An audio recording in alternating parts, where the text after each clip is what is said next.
Hello, I'm Rythian, and this is 2016. Happy New Year, everybody.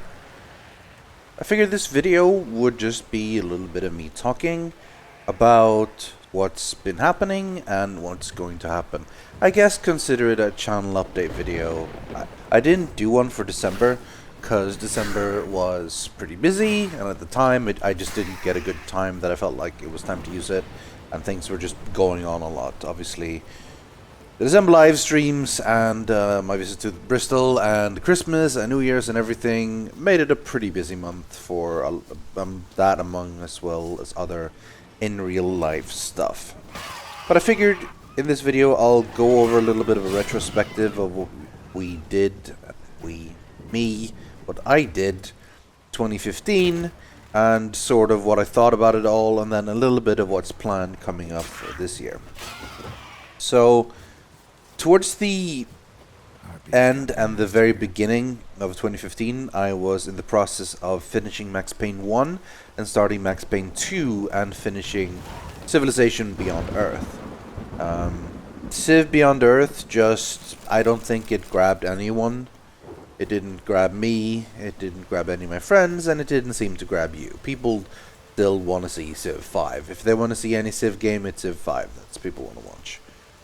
Max Payne was a series I absolutely loved, but it was old. Not many people gave much of a shit about it, which is fine, but I enjoyed playing it and talking about it and stuff, so, you know, that works. In February, I started Warcraft 3, and Warcraft 3 lasted for a long time. It was pretty much the big game I played during 2015. Considering the long campaigns and the very, 4 of them in each expansion, or vanilla and expansion, and long missions and stuff. It was a lot to do, and people really liked it. People liked watching it and showing it. It's a classic game for a reason.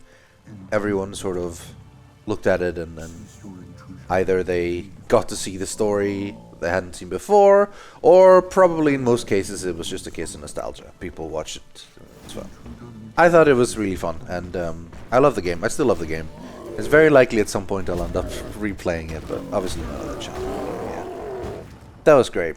That was sort of led into, at the time, Hearthstone. Naxxramas was back in 2014, but Blackwing Lair happened fairly early on in 2015, and that was pretty cool because I could sort of talk about everything, all the bosses and stuff, and how they worked in World of Warcraft, and a little bit about their story and so on, so that worked pretty well. I really enjoyed Blackwing Lair. I thought it was a good adventure, one of the best ones. And a short follow-up to that one was Tavern Brawls. Started about in June, and they were really fun to make. Recording Tavern Brawls every week with Zoe has been really, really fun, and I hope it continues soon. There has only been a bunch of, one of the Winter Vale ones, we were in Bristol at the time, so we didn't really get to record that one, and the follow-up was just a repeat, so, But we'll see what actually happens when new interesting ones show up. We've been pretty busy recently, but hopefully we'll get some done. Worst case scenario, if I'm around and Zoe isn't, I can do it with someone else temporarily, and then be back with Zoe for the future. This year I also had my first real brand deal with Invisible Ink, which was great. I absolutely loved it. I thought the game was really, really good, and I was quite happy to make a video series on it. In fact, the DLC for that came out recently, which doesn't really add any story or anything, but it adds a lot more content to it, and I've been getting sort of the itch to do the whole turn-based thing, strategy, stealth again. So the question is if I just replay that, just when I feel like it, or if I wait and get really, really excited for XCOM 2, which, damn, that's going to be good. It's going to be real good. Which I believe is coming fairly soon. I want to say February. So that's going to be amazing. Obviously, yes, I'm going to make a video series on that one. That's going to be super fun. I'm really looking forward to it. So, yeah. I hope you are too. Also in this year, I tried out Assassin's Creed Chronicle China, which was a bit of a disappointment, because well, it just was, I guess. It looked really lovely. The art style was great. Mark of the Ninja has proven that a 2D stealth game can be absolutely brilliant. But it was just so soulless. The story was dumb. Characters were pointless. And it didn't really end up using a lot of cool stuff. Just compare the two games, Mark of the Ninja versus ACCCCCCCCC. How little things you could actually do comparatively. How less tools you could do and less choices of how you played it could be. I like the idea of like getting points for different playstyles and everything, but it was just not really worth it in the long run. It was a bit of a shame. Apparently, Assassin's Creed Chronicle Russia and Assassin's Creed Chronicle India is coming out soon. This one didn't exactly light my hopes on fire for the other one, so is that an expression? Light my hopes on fire? Probably not. That sounds wrong. Never mind. Either way, I'm not very excited for the sequels on that one, but I'll sort of keep an eye on it, and if it seems like they're improved a lot, maybe I'll give it a go. Speaking of things that kind of disappointed me was Volume, a game that came out shortly after that, around the second half of the year. It's one of the few games I abandoned without finishing on my channel. I was just getting bored entirely, and it's a shame too, because I like Mike Bethel's games. Thomas Was Alone was really good. I consider one of the best games I played in 2014, I think it was. It was really cool. I thought it was fantastic.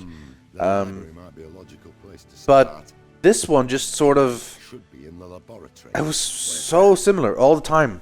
It just lacked in content so much. Or actually, it's almost the other way around. It put in too much content. It put in too much levels for the game to keep up with. A little bit of story, and the story just... I could not care about the story at all. It was so silly, the whole fake... I like the idea of like VR fake teaching people how to steal, exploring the whole power of YouTube and like internet streaming to show people things and all that, and showing the responses and so on. But it just ended up sort of meaning that it was nothing. So Volume ended up disappointing me, and that's a shame. I don't think it's necessarily a bad game if that's what you want to have in a game, like a lot of stealth levels and so on, but to me it was just too slow, and I was just not having fun playing it, so I stopped it. And I don't do that a lot. It's happened a few times, but generally I avoid doing it. Because I did it again later on this year with Call of Duty Black Ops 3, and yeah, I guess I learned my lesson. They're not gonna make these games any better now. Ghosts, Advanced Warfare, and this, they were all just so... I've said it many times, like, they don't need to do much to make me like it. They need to have a better writer with a better story and better characters, which isn't hard. I'm not expecting amazingness, just something pretty good. And then a lot more variety. If you go back to some of the early games, the variety missions were really good, but in these ones they felt like so much of the same. Just run around with your goddamn assault rifle and shoot people all the time. With all the futuristic stuff they did, they could have given you so much cool stuff to do, but you never did. You were still just a soldier running around shooting. Damn. However, around that time I also did Trine with Zoe and Kim, and that was really, really fun. Being as short as it was. Trine was the case where I didn't want to stop, but the game just ended. Yes, because it just stopped. Like in the middle of everything. It just like, oh, game over now. Like the story was still very much going on. You were like in the middle of like figuring out how to solve things, and we needed 3 things. You've gotten one of them, and then the game ended. Just completely abruptly. Like the biggest... Not necessarily cliffhanger, but it's just like, what happened to the rest of the book? Like I flipped a page and suddenly there was nothing. Basically, developers completely ran out of money and they just had to stop making the game. And that's a real shame. Because the Trine series is awesome, it's near and dear to my heart, and having it end like that was pretty bad.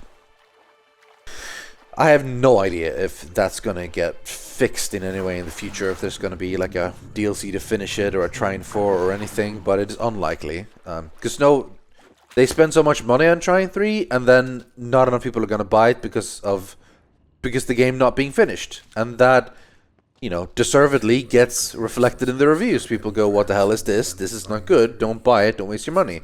Which means they spent a tons of money to make a game, couldn't finish it, put it out, and then because it's not finished, people won't buy it, so you won't get any money back.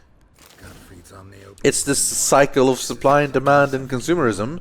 I mean, it sucks to be them, but maybe they should have not made a game that wasn't finished, so you can't really blame anyone else. Yeah. It's a shame. I would very much like to see a properly finished Trine 3, but who knows.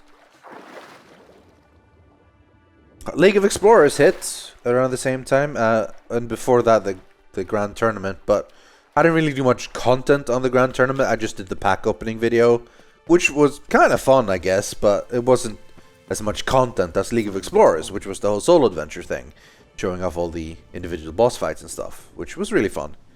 It was different than the other solo adventures in that there weren't really like bosses from World of Warcraft and dungeons and stuff. It was more like something completely brand new, and I thought that was pretty fun. But it didn't really hit me with the same level of nostalgia and stuff. So it was more like, hey, this is new, this is kind of cool, and it was entertaining, and there was some really good fights, definitely. And I love the part where he stole your deck. That was really cool.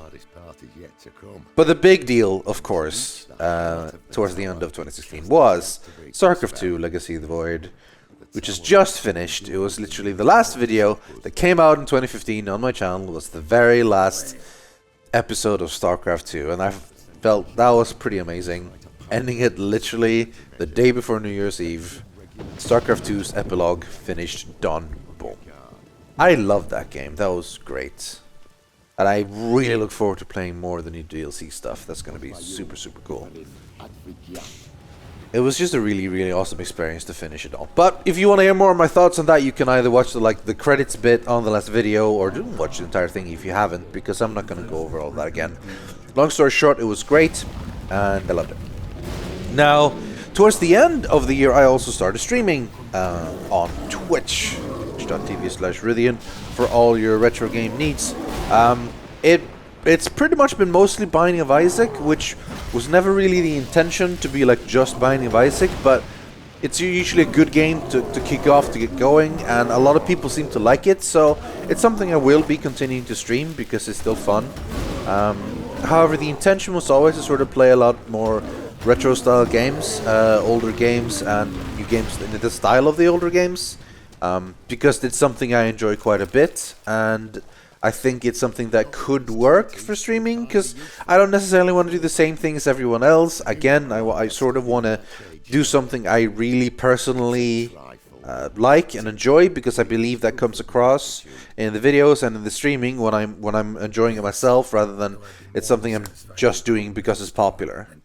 So the idea is to finish some of the things I've started, such as A Link to the Past DX. That's going to be great. With more Isaac. I have lots more retro stuff planned. So if you're at all interested in that, just check it out. I still don't have a schedule, but I'm trying to do it a couple of times a week. Generally, it will be during, Sweden time around 8 and later. Sometimes I end up with a really late night stream, but usually it's around the time of my videos being released, basically. Sometimes a little bit later, sometimes a little bit earlier. It should go back to normal schedule now-ish. December was very limited, and I'm sorry for that, for all the people who subbed and everything and wanted more streams. I apologize. It was just a very busy month, and I couldn't quite get the time to stream as much as I wanted. But there should be more in January. January will be a little bit of a slow month, I think, because there's not a lot of new awesome games coming out that necessarily strike me as great video options on the channel, so I'll be going back into my library, checking for some cool stuff, and I have an idea or two for what to do, but nothing massive is coming out, nothing big and hyped, so it's going to probably be a bit slower. I will be spending my time on a few video series, 1 or 2 probably, and then streaming. Hopefully you will think that's cool, and we'll check it out. And yeah, as always, I hope you enjoy what I'm doing. If you're not, then let me know. I'm always listening. Just keep in mind that I won't just immediately do what you say. A lot of people ask me to do specific things that I have no interest in, and then that's never really gonna happen. But of course, I do this for you guys. There's no point in just doing it for myself. Then I might as well not do YouTube or Twitch or whatever. So I am listening to you guys and listening to what you actually want to see. So so keep your feedback coming, and I will listen, and I will take it into consideration. But to not ramble on forever and ever and ever, I guess we're gonna end it with this. I hope you've enjoyed this little ramble. I hope you enjoyed 2015. I hope you enjoyed what I put out on my YouTube channel and what I did on Twitch, and whatever other appearances I did on the Yogscast main channel or whatever. Either way, as always, I thank you so much for being with me, for supporting me in whatever way you choose to support me, and just for being a cool person. So, thank you all for watching, and goodbye.